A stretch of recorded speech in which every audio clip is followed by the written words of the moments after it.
పెట్టి అంటే హత్య చేశారంటే ఎవరు చేసినట్టు? హిందువులు, హిందూ సంఘాలు చేసినట్ట, బీజేపీ వాళ్ళు చేసినట్ట, ఆర్ఎస్ఎస్ వాళ్ళు చేసినట్ట, కూటమి ప్రభుత్వం చేసినట్ట, నరేంద్ర మోడీ వాళ్ళ ప్రభుత్వం ఏదైనా చేసినట్ట. అంటే వాళ్ళ మీదకి రెచ్చగొట్టి ఆ సమయంలో జనాలు ఎక్కువ ఎమోషనల్ అయి ఉంటారు కాబట్టి ఒకవేళ పొరపాటుగా దాడి చేస్తే ఆ టెంపర్లో, కానీ అదంతా సంబంధం లేదు. వీడు నేమ్ అవ్వాలి, ఆడ జరిగింది హత్య అని ఆర్టీవీలో అందరి ముందు చూడాలి, అందరి ముందు నేమ్ ఫేమ్ అవ్వాలి.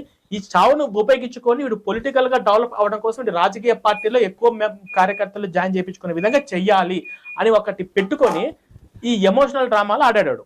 కాబట్టి ఇలా ఫ్రాడ్ మోసం చేశాడు. కాబట్టి వీడి గురించి ఏంటంటే, గతంలో వాడు కడపలో ఉంటాడు.